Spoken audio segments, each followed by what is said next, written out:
it done. Can you? Okay. Excellent. Please add your questions to the chat so we can answer them in order today. And as I said, this is a strategies seminar, so we have plenty of time for discussions at the end to capture your thoughts and questions and challenges. So, how do we understand the role of women as decision makers in the retrofit industry? And this is a central question we are exploring today.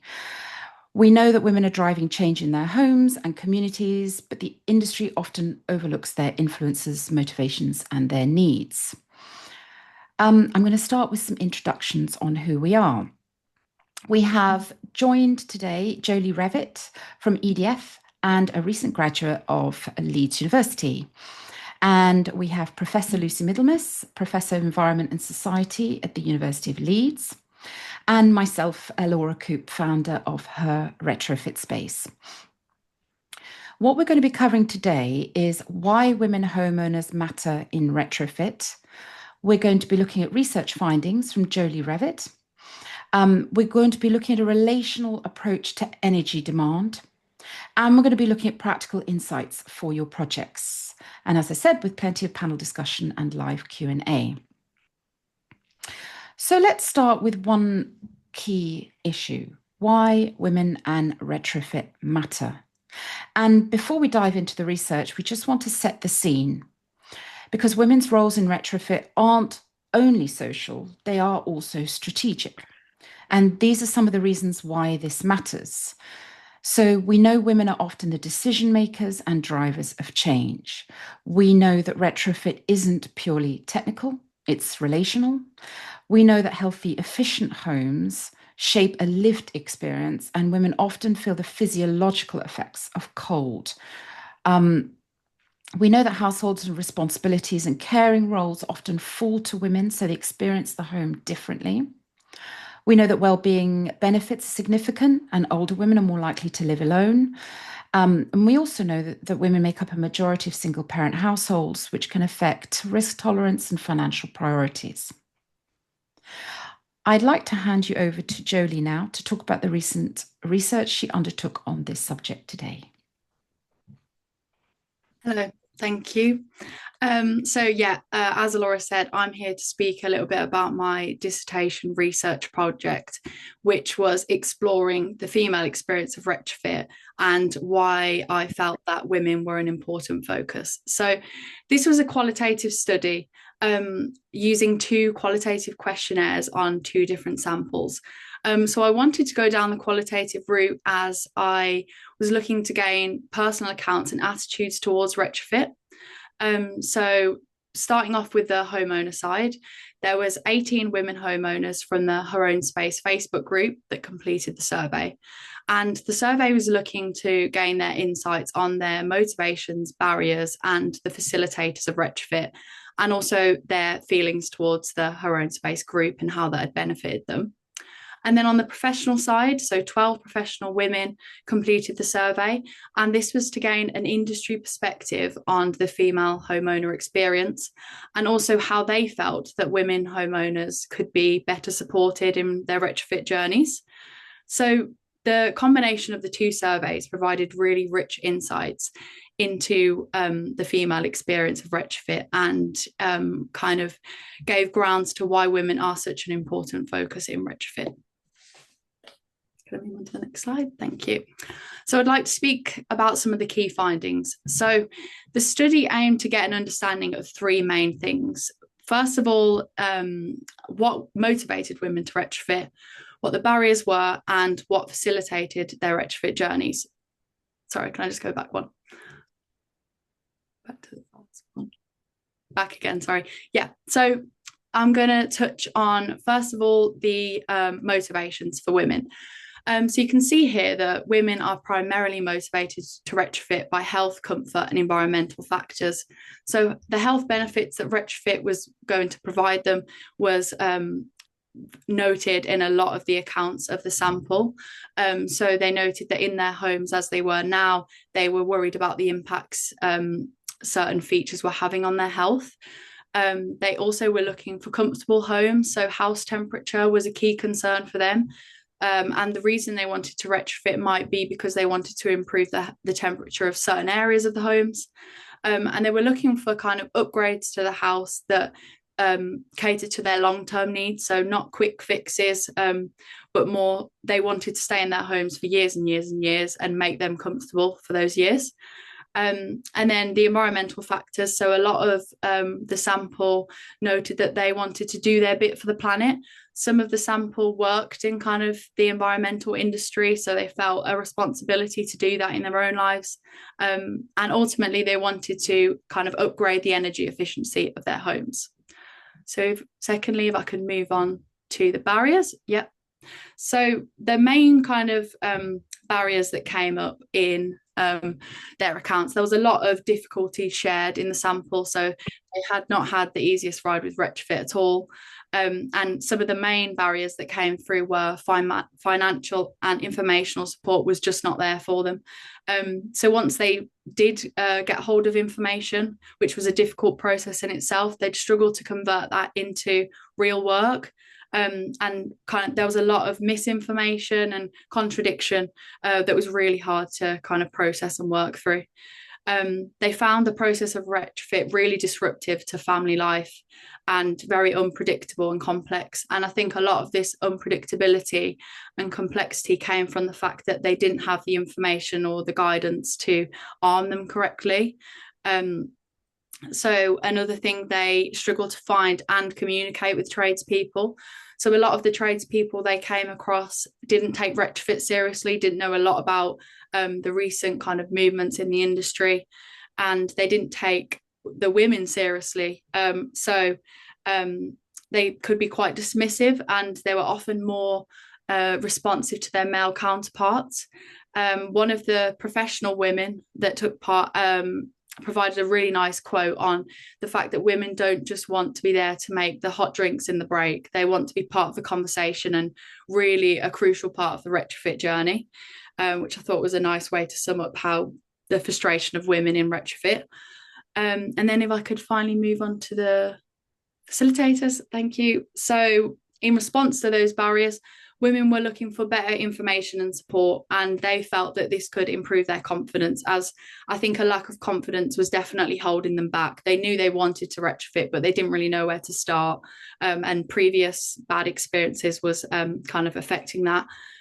So ultimately, knowledge is power, and I felt that my study showed that knowledge sharing in a relational way is really successful. So a lot of women would go to their friends and go to their peers for retrofit advice or for recommendations of tradespeople, or even get their friends to deliver some of the works just so they could really trust in these people. But they also use communities like Her Own Space, which acted as a safe space for them to ask their questions and get really good advice from. They also looked for visibility of successful projects. So as much as they wanted information on how to do things and kind of the orders in which to do so, they wanted to see how these looked in practice. And they were looking for place-based initiatives as well that was specific to the areas in which they lived.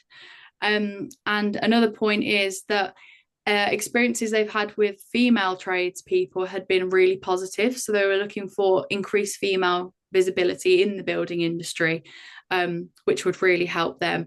And also just having more open-minded builders who knew more about retrofit and were willing to take them seriously. Just a few notes from the professional women.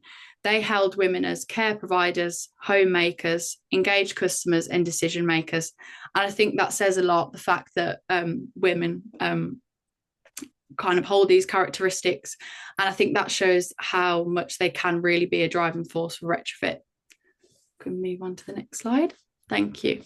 So here we've got some quotes to really bring the study alive. So these kind of link in with those three main points we were looking to cover on motivations, barriers, and facilitators. So in the left-hand corner, we've got having a warm and comfortable home as one of the main priorities.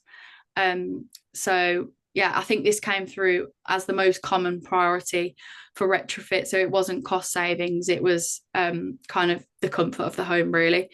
And then if we move over to the middle one, we've got annoyingly, I feel much better when my partner speaks to them rather than I. So this kind of sums up that dismissive experience that a lot of the women had had when communicating with tradespeople. And diagonally down to the right, we've got they are interested, not interested, it's too big of a job, too complex for small firms, and not big enough for large companies. So again, this kind of symbolizes the way that trades weren't really interested in doing retrofit. They didn't know enough about it. They weren't engaged in it at all, which made the process of getting these measures installed really difficult. To the left of that one, we've got storytelling and personal experience, and building up that trust is what facilitates women homeowners. So this was one of the quotes from a lady in the professional industry. So she was asked, what do you feel facilitates women homeowners? And this was her response. So I think that goes back to kind of the relational approach of really women sharing with other women and getting advice in that kind of format. And then on the right, we've got women, can't exactly quite see, but we've got women supporting other women, and all about kind of getting a listening ear to their queries, which is exactly what Her Own Space provided for them. Can we move on to the next slide, please? Yeah, so I'd just like to discuss the foundations for empowering women in retrofit. So the first one, so obviously we spoke quite a bit about the retrofit benefits that resonate the most with women. So well-being, comfort, and functionality were definitely a priority for women. Therefore, I feel like promotion of retrofit needs to be centered more around this, and this would increase engagement and encourage more people to look into retrofit and understand what it is and what it can offer them, and help them feel more empowered in doing so. One of the professional women actually said that we are leaning on more of an open door with women, which I think makes a lot of sense when we consider that the women in my sample weren't looking for quick fixes or money saving necessarily. They were actually willing to put in the time and effort and learn more about retrofit, because they could see retrofit for the holistic benefits it was going to offer them. The next one, please. And then we've got trusted guidance matters. So hopefully it's come through that trust is a huge thing for the homeowners, and a lot of them were held back by distrust and previous negative experiences. So they relied on peers for recommendations and guidance, and ultimately they were looking for trusted knowledge share and visibility of achievable outcomes, a lot of which they had found and would like to find in events. So I think one of the sample mentioned a kind of open homes event where they could kind of look around a home that had installed some of these retrofit measures. So like I said, they could see it in practice and see the benefits that were coming from this retrofit measure. And then groups like Her Own Space obviously gave them access to other achievable outcomes as well on a more informal basis. And community ambassadors were another big one that people suggested, which combined obviously the informational side and the trust, because especially if they got to know these individuals, they'd feel like they trusted them and they were experts in the field, and they were kind of like a point of contact they could constantly go for help, all of which kind of reduce the relational burden of trying to find tradespeople and kind of drive their projects forward. Move on to the next one. So like I've just touched on, the relational approach fosters participation. So I think the relational approach through communities like Her Own Space really captures the bespoke needs of homeowners. So it provides a space where they can get information and they have access to trusted messengers. Particularly Her Own Space, the quote, "a safe space," came up several times. I think people were very comfortable asking what they might call a silly question, popping it in the Facebook group and getting a really fast response, and kind of that informal advice piece, because I think in previous communities, some of the individuals had been in, they hadn't had such a kind of respectful reception. So that was a lot to say about Her Own Space and what that stood for. So yeah, I think the relational approach empowers women to drive projects and also was a source of inspiration for not only people that were already in their retrofit journey, but people may have joined the group thinking about retrofit and seeing these kind of messages flow in a very respectful community. This will have inspired them to think, oh, maybe I will actually put some of these into practice. Yeah, we can move on to the next one. And then, like I said, they were looking for a respectful advice, and respect and communication are really essential for their success. Um, so, sorry. So again, they didn't want to be reduced to making the hot drinks, and they didn't want to be ignored in conversations, but instead they were looking for two-way communication where the tradespeople were just as invested in the retrofit as they were.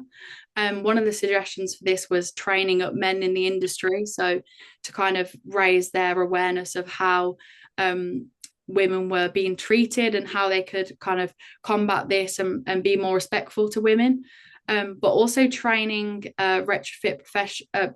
tradespeople on retrofit, so they actually knew when the customer would come to them with requests for retrofit measures, that they were informed on this, so they were less dismissive of it.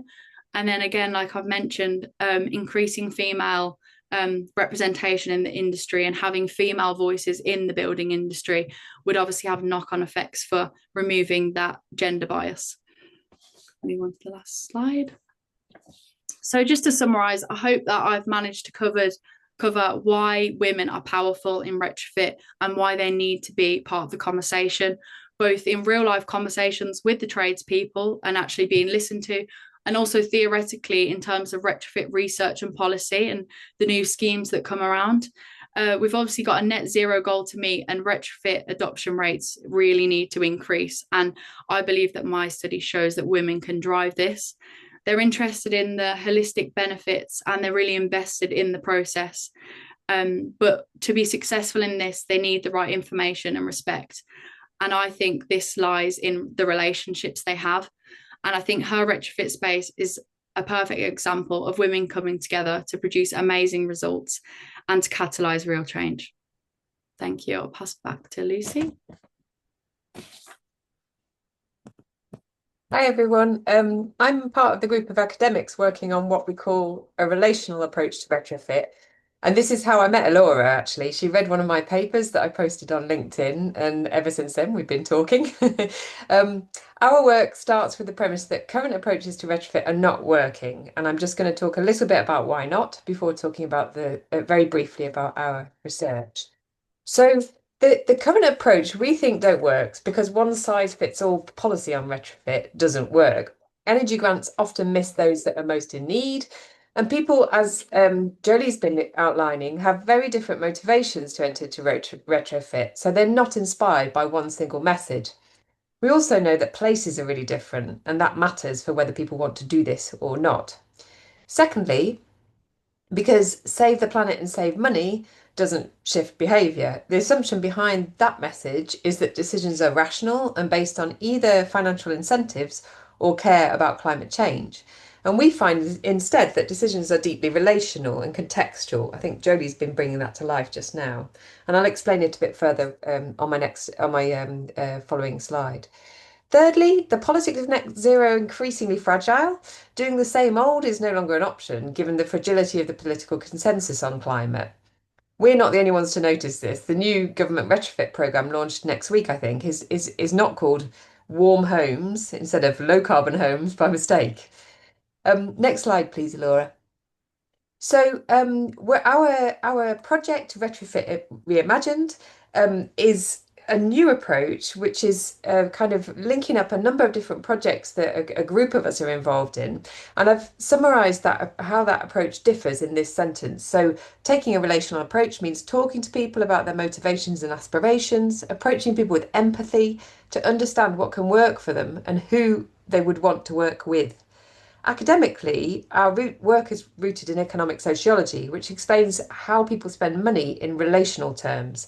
So this way of thinking says that spending money is part of building and maintaining relationships, and as such is both highly emotive and structured around who you know and how you feel about them. Next slide, please. As a result, our research ends up foregrounding three things, and I think we've already started to hear about some of these from Jolie. So trust is really important, where it's placed and how it's earned. For example, people can want advice they can trust, which, given the complexity of this issue, can be quite hard to come by, and it's easy to lose trust effectively. Secondly, people's social and geographic context is important. For example, as Jolie found, being a woman and entering into retrofit shapes how you're treated by tradespeople. Geography also matters, as we often see clusters of retrofit adopters in particular places, for example. Neighbours talk to each other and see the value in what others have done. And then thirdly, timing of life events is really important. Retrofit's a hassle. At certain times of life, it's a very unattractive proposition. And so thinking about when is good and when is bad is quite important, we think. So ultimately, we find that scaling retrofit needs a range of targeted, flexible approaches that meet people where they are when they're ready. And this is where I think her retrofit space comes in. I think Alora's work is leading one of these targeted approaches by supporting women in retrofit in the way that she does through this community. And I'll hand over to her to talk about how this works in practice in a bit more detail.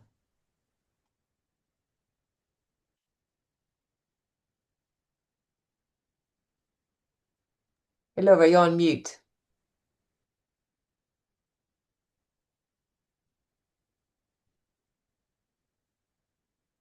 There we go. Apologies for that. So, what does this actually mean and look like in practice? Firstly, we need to reframe how we talk about healthier homes. Too often, retrofit is very transactional. It's about lower bills, low carbon, tighter insulation. And while these really matter, they rarely engage on a more personal and aspirational and aesthetic conversation. So we know a healthier home is about how it feels like to live, but it's also the joy of stepping into warmer floors on a winter morning. It's a peace of mind that comes from knowing your children are breathing clean air. And we want to shift that narrative from energy efficiency to quality of life and make retrofit more aspirational and more meaningful. Secondly, we want to move away from this purely technical approach and adopt a more personalized relational approach. It's not easy when we're talking about mass adoption, but it's something that we know can move the needle and can have an exponential effect as people talk and tell stories and share solutions and great case studies.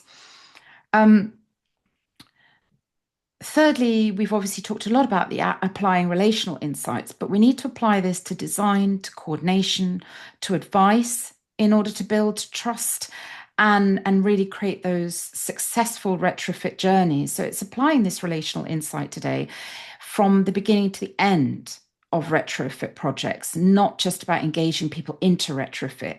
It's how does it drive a continuous thread of success through projects. And then finally, talking about diversity, and obviously diversity covers a lot of areas, but diversity in project teams on every level is really important because those teams reflect a range of backgrounds and perspectives and lived experiences. They're equipped to better empathize with homeowners and they bring different problem solving solutions because no matter how much we want retrofit as a mass adoption, there's always personalized problem solving continuously happening on every project. And that sense of shared understanding is not only really collaborative, it just makes it less adversarial as well. So, thank you very much today. I am going to send an email out to all the attendees today with the links to the following research that you could read in more detail, including obviously Jolie's work exploring the female experience of retrofit, and also linking you to Lucy's work, developing a relational approach to energy demand, and the many reports and publications that Lucy's made over the many years in this subject. And then stay connected. Her retrofit spaces for community is communities for women homeowners, and we have a community also for professional women managing retrofit projects. And I just wanted to pass you over to Lucy as well to talk about what Retrofit Reimagined is. Thanks, Alora. Retrofit Reimagined is the overall title for our suite of work on retrofit. It's worth a look at our website. There's some quite nice functionalities that have been designed by our partners, Lighthouse Policy Design. Specifically, if you go to the personas area, you can have a chat with with a sort of AI chat with a group of different types of people about retrofit. And part of the idea is that you can have a go at seeing if you can persuade them to take on retrofit projects. And it's quite an interesting idea. It's a really novel use of AI that I've appreciated a lot. I'm not very AI techie person, but the Lighthouse people have done a really nice job of helping us then imagine how different conversations might go with the different kinds of people. And so we'd love to hear from you, your thoughts. We're going to open the floor for our panel discussion and some Q&A. Please share your reflections, questions, challenges. We wanted to make sure we have plenty of time to make this a strategy discussion conversation too. So I'm going to stop sharing our slides now so that we can see everyone in person. Thank you very, very much. And also, as I mentioned in the chat, I'm just going to, please feel free to put your questions in the chat. That allows us to go through in order. So I am going to, hi Sophie. Sophie Yule Bennett has joined us today. And I wanted to read out Sophie's point. The community ambassadors point is a really interesting one, especially as women tend to be influential in residential groups or residence groups, school PTAs and staff. In our social housing flex study, Trellick Tower, the female-led residents association was vital to actually persuading tenants to sign up. People were approaching us and saying, Gladys said to come and see you. That's a really nice point actually made. Lucy, would you like to add anything, or Jolie, to that point about persuading people to sign up? I think is really interesting. I think when women Yeah. have really good experiences. Yeah, maybe just to say that, I mean, sociologically, we know that women are better connected than men, and that's a fact rather than an instinct. Women tend to keep the connections between family members going, and they also tend to have more close, intimate connections. And as a result, that's a sort of a way of, if we think about women and men in those terms, you can see that they're quite important in relational approaches because of those connections that they have. It's really interesting. I'm going to pass on to Matt. Hi, Matt Goldschmidt. Matt made a comment. We're developing tailored home upgrade guides, HUG. I do like that HUG for clients at the moment. In most cases, initiator driver, it's the woman in the household. And the HUG is an architectural, robust, comprehensive specification of a whole house retrofit plan for phased implementation over time or a one hit.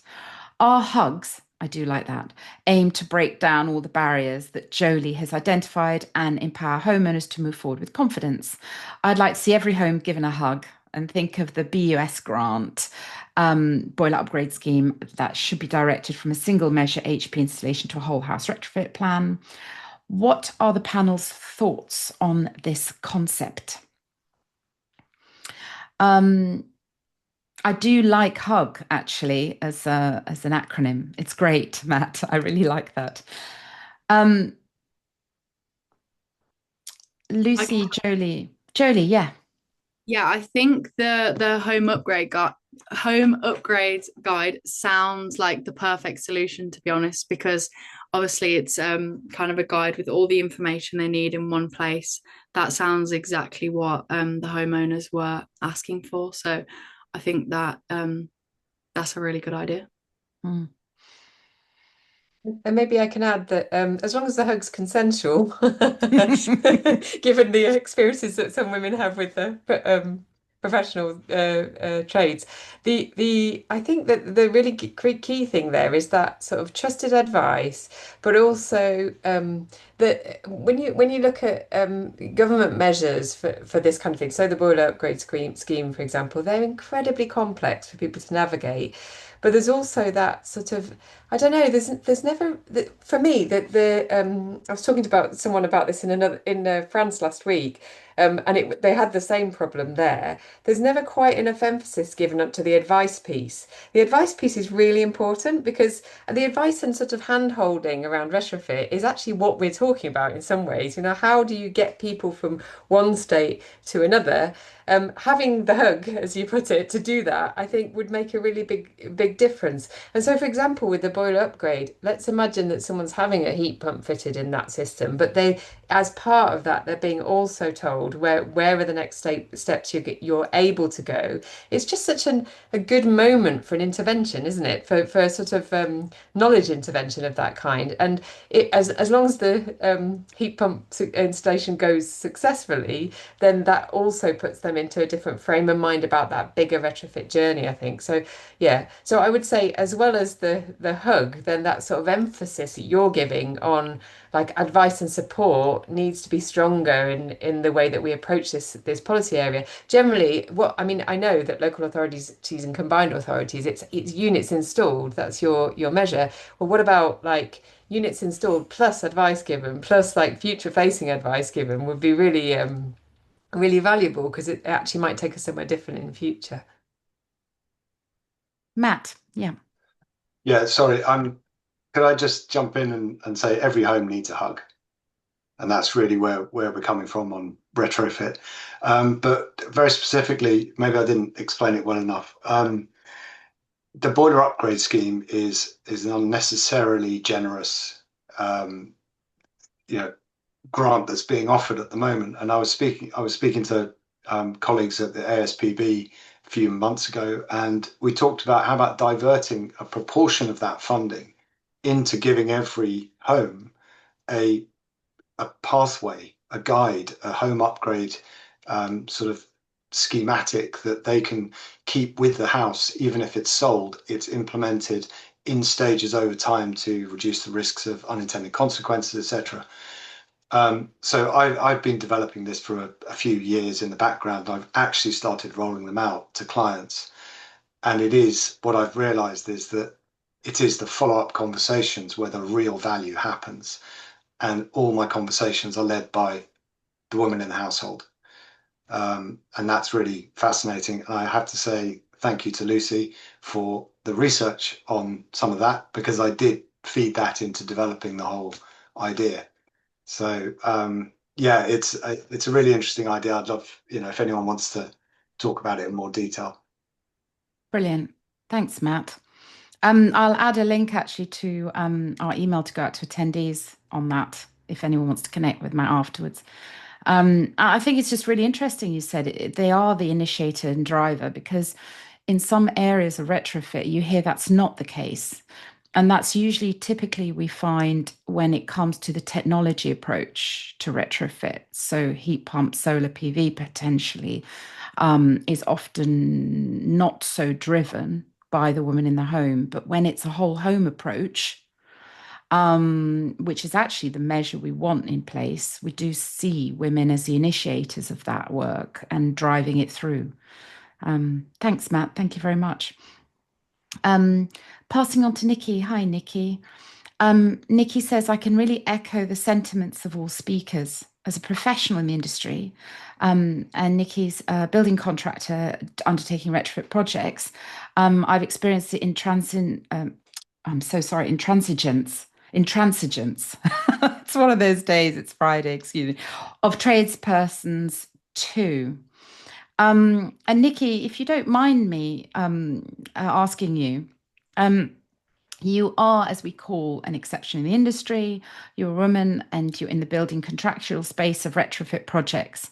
What are your experiences in terms of professional women and women homeowners that you support in retrofit projects? Yes, hi everyone. Yeah, sorry, I'm sat in the car because I actually on site today. So I'm not very familiar with using Zoom on my phone, but yeah, it was really interesting to hear what both Jolie and Lucy had to say. And being on the side of the contractor, so I run a company with my husband, but quite often people will look at me as though I'm just the person in the office. And, it's that bias that's sort of embedded in, in the industry. So that's what I have to overcome as well. And that's what and I think the way we work together, we've kind of overcome those issues, but it's very stagnated, and when I refer to sort of intransigence, which is, I agree, quite a hard word to say, there are lots of contractors and tradespeople that are just not interested in changing. And it is a struggle to get them to change. And I think I've tried to, I really try hard to promote retrofit. And I think you've just got to engage with people who are open-minded and who are flexible, and they can see the opportunities. Because there definitely are huge opportunities, but they then have to recognize them. And I think that women generally, are better at non-technical skills. So that's kind of soft aside the communication, which is maybe why, it works for us, because I'm around and we're creating that trust, because trust is what seems to come up over and over again. And what's interesting is to hear, what I'd like to hear from consumers is, what are they looking for in order to get the trust? What sort of, is it as characteristic? What are they searching for in order to get trust? Is it just someone who can talk to them nicely? Is it someone who knows what they're talking? It's interesting. So I'd be interested to know what the consumers are looking for, because then I can feed back into my professional network with other contractors and say, look, we've got to try and change the way we think, if we want, and just recognize that women are driving the changes, because quite often most of our customers actually do tend to be female. And I'm sure that, and that's not just in retrofit, because they're just driving the changes. And I think that the industry needs to recognize that a lot more. So if we can then inform them and say these are the sort of things that they're looking for, then it will hopefully change the culture. Nikki, just to add to that, what's interesting is one of Nikki's clients, long-term clients, is one of our homeowners in her retrofit space. And I can speak very freely to say that it's very clear how much she valued you and values you on her project. She's very much described you as an anchor for her, navigating a lot of complicated aspects. And it is an exceptionally complicated project, this one as well, I have to say, that you've been doing. It's a pub used as resident, obviously converted in the 80s with a lot of measures. So there's lots of different challenges, but I think she knows she can talk to you about all the personalized issues that she's facing. So it's interesting to be able to report that back to you from the other side of the same coin. Thank you, Nikki. I'm going to pass over. Sophie, you've got your hand up as well. I'd like to go back to Sophie Yule-Bennett. Hi, thanks to Laura and Jolie and Lucy. That's fascinating and such a breath of fresh air to hear this sort of research compared to all the very techie presentations that I usually listen to. I just thinking about the cultural change, and you've mentioned sort of liaising with tradespeople, and you've also a quiche. There's a very leathery cheese scone also. And and you also talked about diversity, which I think is the first thing, is getting people into the industry, which is what obviously Laura, you are doing a great job on the diversity piece. But I was just thinking about parallels to other industries, and my mum is a retired nurse, and I spent lots of time cleaning hospitals when I was studying my law degree. And I just remember the big push to like the Hello, My Name Is campaign that they used in the NHS to help humanize patients, and particularly, having the culture change from when consultants were all male and they were, it was like, what's the difference between God and a consultant. God doesn't think he's a consultant like those days. And where you basically nurses just had to shut up and wipe up the sick, and they couldn't speak up if they saw things going wrong, and led to all of these terrible cases of abuse and negligence, and sort of how they've worked, with the industry as a whole. And now you have a framework where you have to look people in the eye and you have to say who you are before you walk into a room, whether you are the cleaner or the catering person or the doctor or the nurse or tell people who you are, and that kind of thing. And just comparing that to my own experience, firstly, trying to recruit people for our Trellick Tower study, working with Connected Response, who are a bunch of brilliant, like lovely, kind engineers, and who are all men, and the council floor, like tenant and liaison officers, also all men, and just how they couldn't recruit people knocking on doors because people were just not answering the doors. And I actually go around door to door, and people, the trust element, people were mostly answering the door to me because I didn't look like I was from and they wanted to tell me about how the fact that they couldn't join because their heating and hot water hadn't been working for 6 months and no one had come to repair it. And the plumbers just kept saying, well, we haven't got the right bit, and then never coming back again. And in the end, we set up a stall. And again, our innovation partners came with all of these data and graphs to try and show everybody the savings that they would get from the flexibility. And I just happened to have been my son's 5th birthday party the month before, and I had all these unicorn stickers left over. So I just thought, oh, people might have their kids.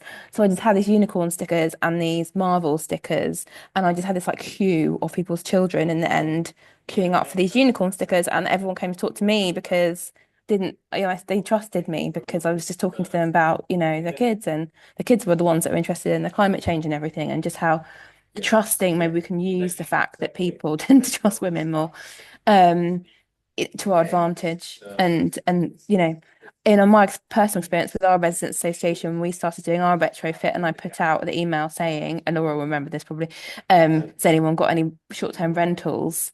I just got a load of people coming back when, who are very influential but very negative about retrofit, because they were women, but they were white women of a certain age and sort of middle class, who are very anti everything green. And I just, from our local female councillor, just got, do not act on retrofit in capital letters. And then I had to say, well, I'm actually advising 7 London boroughs on, do you want to talk about this? Canterbury City Council. So yes, just influence is good, but it has to be positive influence, not negative influence. Yeah.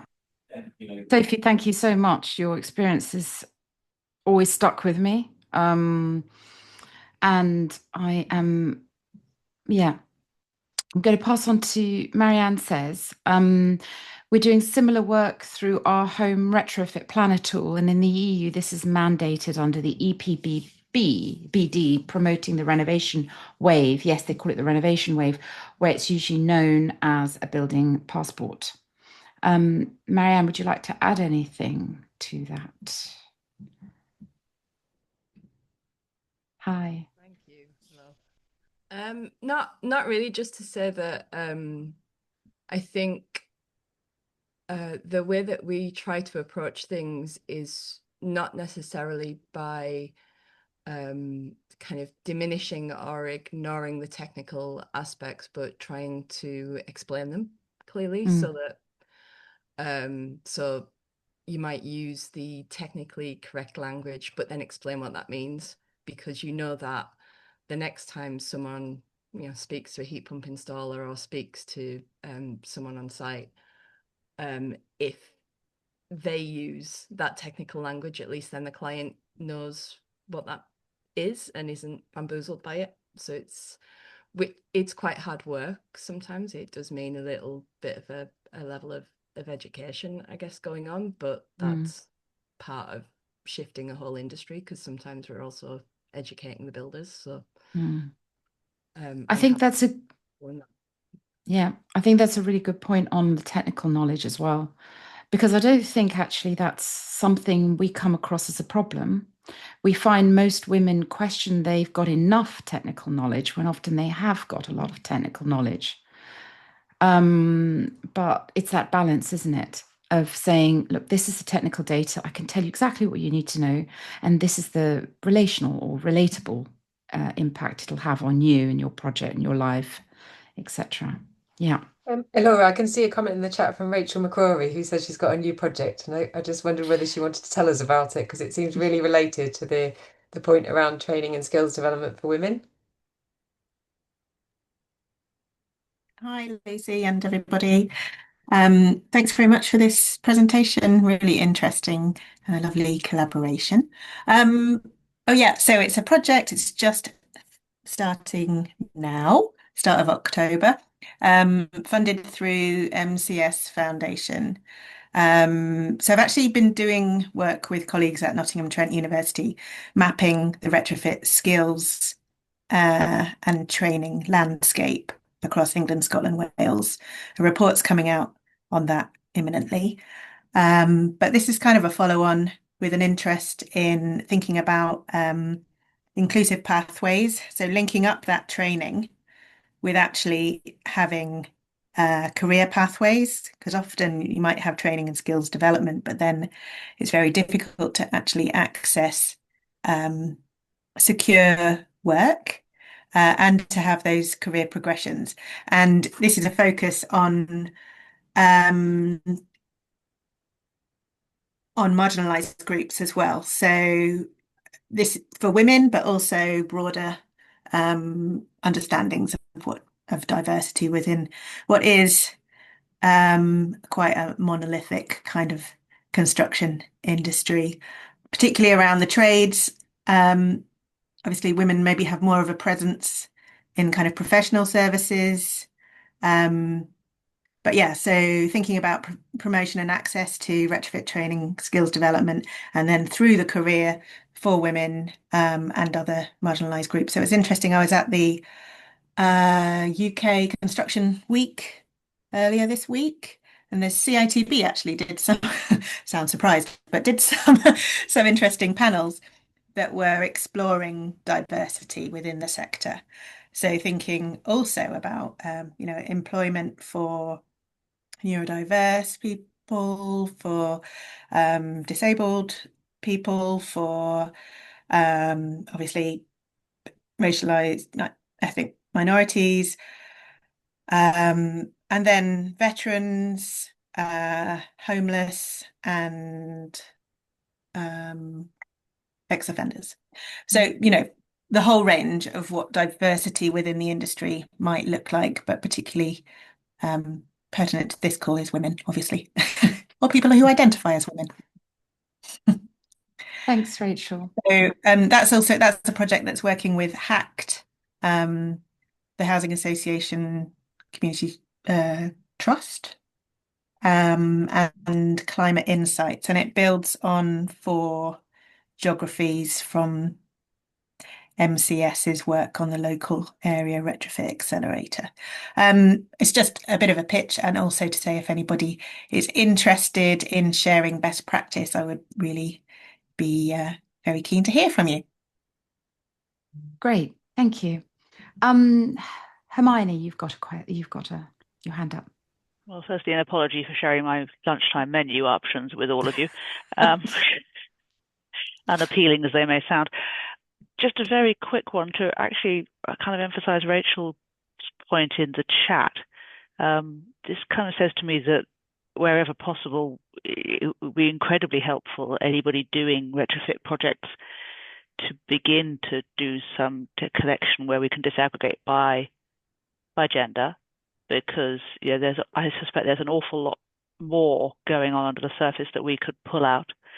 And for practitioners and for academics alike, it's got to be a really helpful database that we could build up, which is really all I wanted to say, because I'm a huge fan of gender disaggregated research. So let's see if we can do more. Thanks, Hermione. Can I respond to that, Laura? It's just that I suppose that very often we're talking about households, and so gender becomes difficult to talk about because it gets invisibilized in the data, in the sense that it depends who filled the survey in. Sometimes you could tell a gender. Usually it's when it's one woman living alone or alone with children, so one adult in the home. Very often you can't, and that's frustrating and challenging when we do the analysis. But I also wanted to link in to somebody's question. Maybe it was Marianne's question around how do women and men differ? Class, education, professional background, sexuality, gender identity, or ethnicity. So we've been trying to do some work on this. So I have a colleague, Anne Owen, who's a data whiz, and the one thing she found that was really fascinating was she did this analysis of who applies for energy grants. And she found out that Asian ethnic minority households in terraced housing, in low-income terraced housing, but owner-occupied, were applying in quite substantially more numbers than the general population. And that so 12 times as much as the general population, 6 times as much as their white counterparts. So that means white low income terraced housing owner occupied and that makes you think there must be more patterns out there, that some of which are geographically based as well. So if you think about ethnic minority Asian households in terraces, that tells you where they are, doesn't it? It's like ex-industrial parts of Britain with so typically across Yorkshire and in the Midlands where there's lots of terraced housing. And in any case, so we are kind of continuing to work on that. But I think also in the qualitative data, we can see, for example, the gender examples that Jolie's given around, for example, when my male partner speaks, they listen. When I speak, they don't. Are the ones that kind of come to the fore most clearly. But because people are a bit funny about talking about class, but at the same time, there's definitely class elements there, and there's a sense of like sometimes you don't feel. I imagine, Laura, I feel like you've talked to me about this before, where people kind of have the expertise but don't feel they can necessarily mobilize it because they're not the professional. Having said that, they have like done extensive research on something, and that's a really difficult conversation to have across someone who is an amateur enthusiast and that knows a lot with a professional that's been building houses for years. So that creates a tension in a way, I think. Yeah. Definitely. I'm going to reach over to Rachel, who's got her hand up as well. Yeah, thank you. Super interesting discussion. And I think particularly on that last bit, there's a question in my mind about kind of that risk and appetite for risk and kind of, women homeowners, particularly thinking about the finance sort of query that I raised a little bit is kind of how do we start to develop products and engage and kind of market opportunities to women homeowners where perhaps that risk level is lower.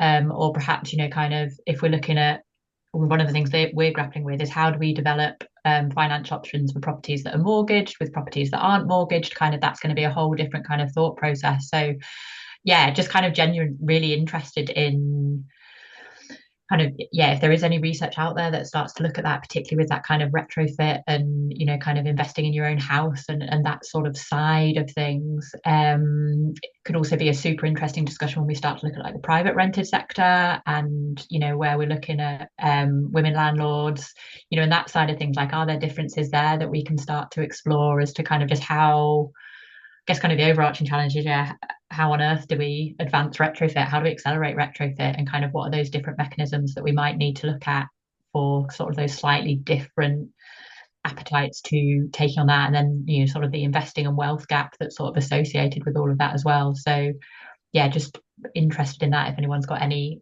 insight or kind of, flags towards anything that might help us with some of that as well. I don't know of anything off the top of my head, but it's a complicated area, finance, women in retrofit. Lucy touches upon it as well in terms of what life experiences make women specifically engage with retrofit. Do you come into money? Do you find that you've got your budget together for this is your long-term home, this is your final home? Accessing green mortgages is just so difficult, and green finance is so complicated. And we still can't find anywhere with a really comprehensive list, though we do provide our homeowners in our space. We do have a finance section, and it's broken down at the moment into what grant schemes you might be eligible for, but also think about, is this right for you? So for some women, we find that they're interested in a one-stop shop because it's somebody who can manage the finance and the costing of the project from beginning to end. Obviously, then you've got those doing a renovation who pivot to a retrofit or looking at the whole house as an upgrade. They're very much focused on what their money allows them to do. I've just seen a project literally 2 days ago, considerable retrofit project 10 minutes down the road from me, run and managed by a woman with extraordinary sustainability goals. But talking to the builder and being on site, the measures being cut, for example, are those air tightness measures, insulation measures. That's where the builder is pushing her to cut costs. So that's also a really interesting dynamic. Who's pushing who to cut costs on the finance of a project? And what makes them suddenly realize this is too expensive? But she's not compromising on some other things, MVHR heat pump, even though he's like, I don't know how this heat pump is going to cope with this entire vicarage, which is what it is. It's a huge vicarage she's converting in southwest London. But then she's Swiss German and she works in sustainability industry. So she's got a real focus on sustainability still. So there's lots of dynamics at play in terms of the finances there. Maybe Lucy. just to add, Laura, that the work we've done on money is around how does the money come into the household? And I feel like that's quite an interesting starting point, because if it comes in as inheritance, it's treated differently to if it comes in from other things. And so, like, I mean, it immediately comes to mind because we sort of assume we're talking about kind of relatively wealthy people doing these things, but we had an example of somebody that was on benefits, not quite retired, so hitting retirement age, and disabled and couldn't work, so on disability benefits and all the other benefits she could be on. But her mum died, and then she wanted to use that money to invest in the home, and so she was effectively just kind of changing crappy single glazing into double glazing, which was a small retrofit measure in the scheme of things. But at the same time, that was how she was using her inheritance. And we talk about how money comes wrapped with meaning, effectively, and values and relationships. In that case, that was mum's money wrapped in meaning of, care and that lifelong relationship. And then it has to be used for something good. And so thinking about like ways in which you can potentially how that money gets spent would be really interesting. I don't know whether there's a gendered angle to it, Rachel. I can't answer that question, but and I feel like maybe we don't have the data. And there's my point I raised in response to Hermione earlier was, the data tends to be at household level, so therefore you don't really have a sense of which gender the household is, and never mind, whether anybody's, what the dynamics of that are within the household. But at the same time, it feels like something that needs a bit more investigation. Yeah. Thanks, Lucy. I'm going to hand over to Julia. You've got your hand up, Julia. Hi everyone. Hi Laura. Thanks so much for everyone joining, and what a great, fabulous bunch of people you all are. And I can feel the passion and the trust and the care that we're trying to embody in the work that we're doing. Just bringing up a point about mortgages. A couple of years ago, when I was a director at the Green Register, we delivered some training to the Ecology Building Society, where they were discovering that an awful lot of applications for mortgages coming through, a greater percentage, were for retrofit, whole house retrofit, or significant elements, and they didn't feel that they knew enough about the process. So we were sort of starting from a baseline of general principles, and because they're the Ecology Building Society, they were very interested in the whole house approach. I don't know where that's gone, but the other research that was going on at the time that I was undertaking was into other countries where people have access to generational mortgages. I think it's changing slightly, but there are countries like Sweden where you can have mortgages on properties that are 100 years, and it assumes that the property will transition through. So you can actually spread out the caretaking and the improvement of a property over a much longer period of time.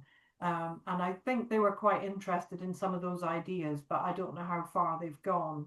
And I just wonder if there's anyone in this room thinking of Lucy and Jolie and others, whether it's something that we might go and ask the question and have a conversation with ecology and see where they've got to and explain this particular approach of inclusion that we're trying to evolve together.